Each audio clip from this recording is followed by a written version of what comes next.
Chers amis, entrez dans les parvis de notre Dieu, c'est ainsi que le peuple a été jadis accueilli à l'entrée du temple et convié à s'approcher de l'Éternel pour quelques instants. Nous n'avons ni cadre grandiose, ni cérémonie rassurante à vous offrir. Cependant, et selon le conseil de Jésus, nous nous permettons de vous inviter à entrer dans votre chambre et à fermer la porte, pour vivre quelques minutes seuls avec Dieu, faisant ainsi de votre lieu tout ordinaire un temple de vérité. La présente célébration n'a pas d'autre ambition que de vous conduire dans le silence au pied du Christ. Êtes-vous prêts? Alors suivez l'Esprit de Dieu. Il vous accueillera et vous conduira dans un temple de Dieu qui n'est pas fait de main d'homme. Que Dieu soit avec vous et vous accompagne. Cette célébration a été préparée à votre intention par l'espace de réflexion et de partage chrétien du poste de la chaloupe de l'Armée du Salut du territoire France-Belgique. Après chaque nouvelle parution, les programmes anciens resteront accessibles par lien dans notre bibliothèque.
Seigneur notre Dieu, après avoir gaspillé tant d'heures à courir après les choses passagères, nous venons à toi pour t'offrir quelques-unes de nos précieuses minutes. À vrai dire, nous sommes un peu confus par notre peu d'empressement à te rencontrer, le peu d'enthousiasme pour ta cause, le peu de courage pour affronter ton regard. Pourtant, nous voilà devant toi dans le calme et réduits au silence. Heureusement, tu connais notre versatilité. Tu connais nos doutes qui s'accolent avec insistance à notre existence. Tu sais de quoi nous sommes faits. Trop petit pour raisonner avec toi, trop loin pour comprendre ta fabuleuse divinité. Trop faible pour oser hausser le ton de notre voix, lever les bras, redresser nos têtes. Mais aujourd'hui nous disons, quand même, nous voulons quitter notre médiocrité. Il en va de notre joie de vivre, de notre soif de vérité, de notre crédibilité. Alors Seigneur, nous venons auprès de toi pour faire un pas de plus sur le précieux chemin que tu nous traces. Amen.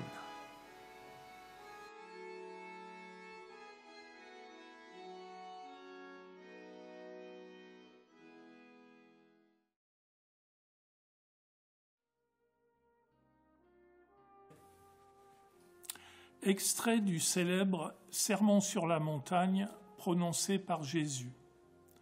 Ceux qui me disent « Seigneur, Seigneur » n'entreront pas tous dans le royaume des cieux, mais celui-là seul qui fait la volonté de mon Père qui est dans les cieux. Évangile de Matthieu, chapitre 7, verset 21. Vous les reconnaîtrez à leurs fruits. Cueille-t-on des raisins sur des épines ou des figues sur des chardons? Évangile de Matthieu, chapitre 7, verset 16. Tout bon arbre porte de bons fruits, mais le mauvais arbre porte du mauvais fruit. C'est donc à leurs fruits que vous les reconnaîtrez. Évangile de Luc, chapitre 6, verset 42. L'homme tire de bonnes choses du trésor de son cœur, et le méchant tire de mauvaises choses de son mauvais cœur, car c'est de l'abondance du cœur que la bouche parle. Évangile de Luc, chapitre 6, verset 45.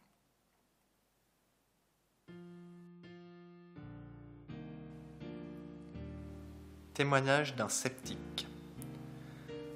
Ma maîtresse constate réellement que je suis sauvé parce que maintenant, je balaie sous les paillassons ce que je ne faisais jamais auparavant. Ainsi venait de s'exprimer une jeune servante et cet humble témoignage devait conduire à la conversion quelqu'un qui ne s'y attendait pas le moins du monde. Cette jeune fille argumentait ainsi face à un homme aux yeux perçants, assis au fond de la pièce, qui écoutait attentivement, un certain Richard Slater. En ce temps-là, il se vantait d'être un conférencier athée. Néanmoins, Dieu s'occupait de lui. Ne l'avait-il pas amené ce jour-là jusqu'à l'endroit propice pour le convaincre de sa puissance à changer le cœur des hommes? Plus tard, il décrivit cette rencontre ainsi. Le témoignage de la jeune servante m'atteignit au fond de l'âme. Subitement, je me vis alors coupable comme jamais auparavant et atteint d'un orgueilleux et misérable scepticisme qui, il fallait bien me l'avouer, était amer à porter. Un besoin profond et une ferme détermination de relire les évangiles m'envahirent. Je désirais me rapprocher du Christ, dont j'avais entendu rapporter tant de miracles et de paroles de vérité qui prouvaient que j'étais fatalement enfoncé dans les ténèbres, tandis que de simples salutistes avaient trouvé la vérité.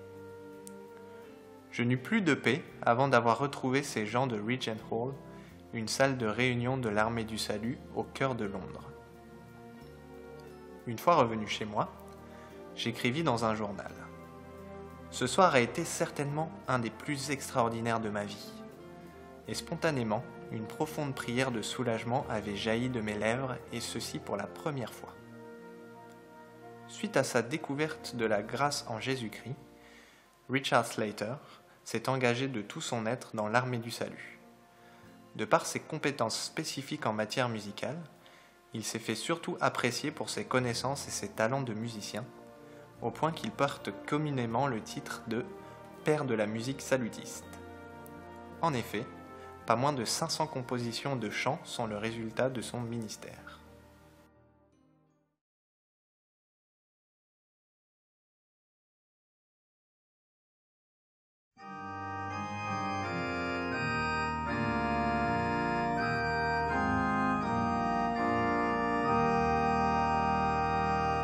Au centre de ta volonté se trouve l'unique retraite pour l'enfant de l'éternité et pour qui veut la paix parfaite. Mon âme à ta volonté plie, et pour tout en toi se confie. Dès qu'à toi mon sang je remets, que peut sur moi l'homme ou le monde, seulement ce que tu permets. Il n'est plus de cause seconde, mon âme à ta volonté plie, et pour tout en toi se confie. Oh, que mon âme ainsi qu'une eau, que de vase en vase on déverse, accepte en paix tout sort nouveau, qui s'est plus cher des saints renverse. Mon âme à ta volonté plie, et pour tout en toi se confie.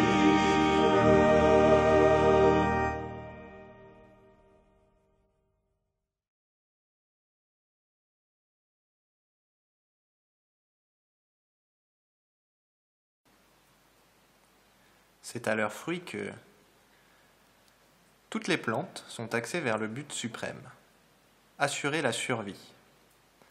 La procréation devient ainsi un acte fondamental. Il faut porter du fruit.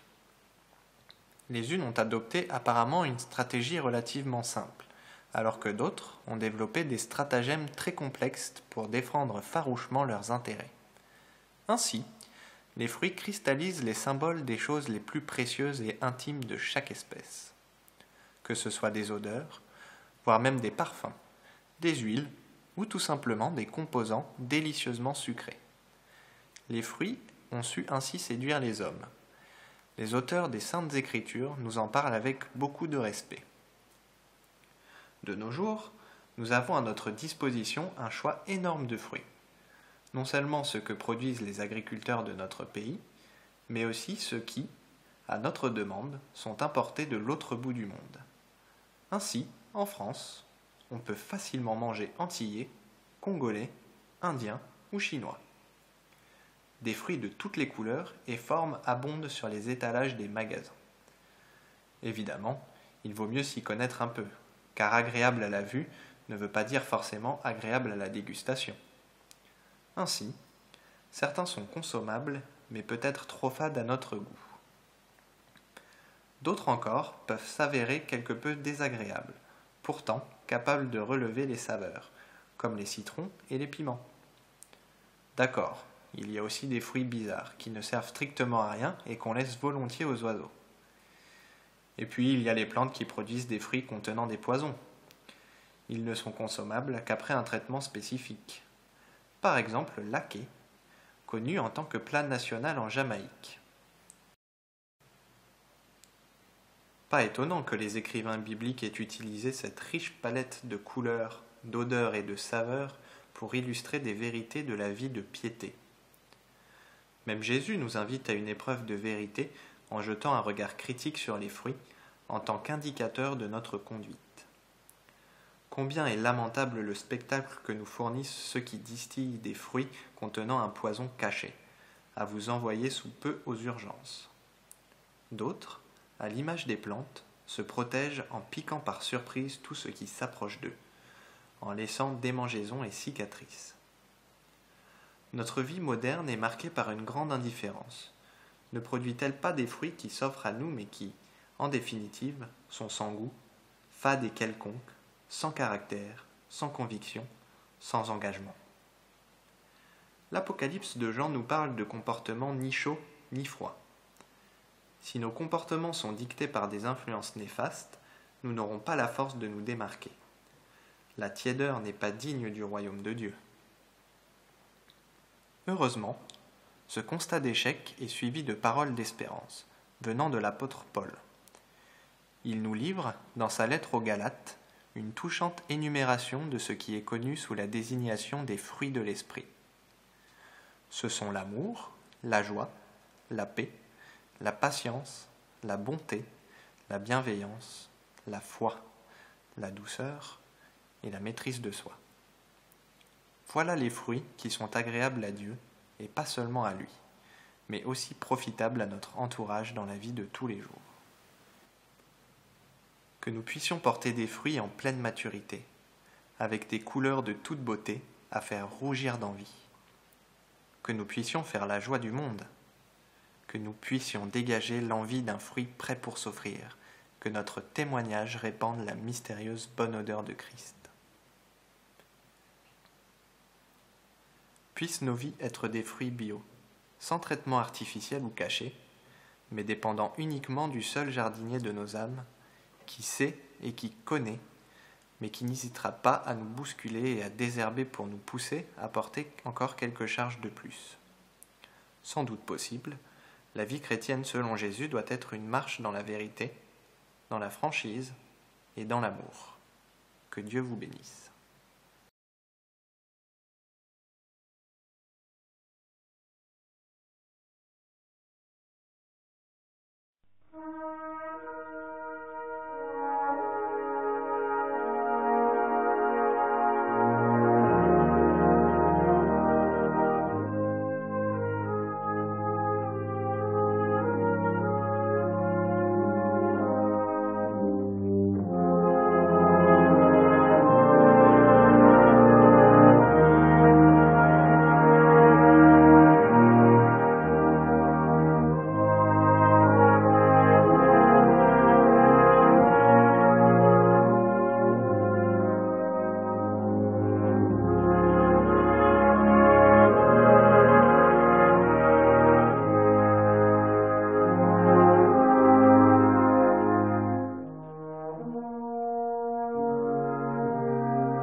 Seigneur, toi, le fidèle jardinier de nos vies, permets que nos quelques modestes récoltes puissent être dignes de tes attentes.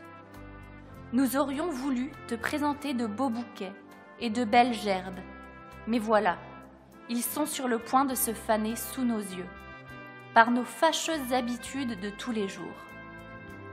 Nous avons rêvé de fruits vigoureux, de quoi nourrir les foules, et nous réalisons notre dépendance et nos limites. Heureusement, tu nous as promis de nous entourer de tes soins, de ta patience et de tes compétences. Ainsi, nous venons à toi pour nous courber en toute sincérité devant ta majesté. Nous mesurons notre privilège de pouvoir être ainsi à l'écoute de tes paroles de vérité et de bienveillance. Dans un esprit d'intercession, nous pensons à tous ceux qui, à travers le monde, sont privés de partager notre foi chrétienne, à ceux qui se réunissent pour te louer dans la peur, et encore à ceux qui passent par des moments difficiles et pénibles. Seigneur, sois et demeure notre partage à jamais. Amen.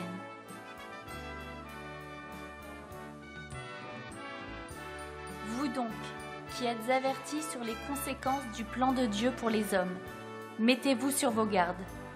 Faites tout pour croître dans la grâce et dans la connaissance de notre Seigneur et Sauveur Jésus-Christ. À lui soit la gloire, maintenant et pour l'éternité. Allez en paix.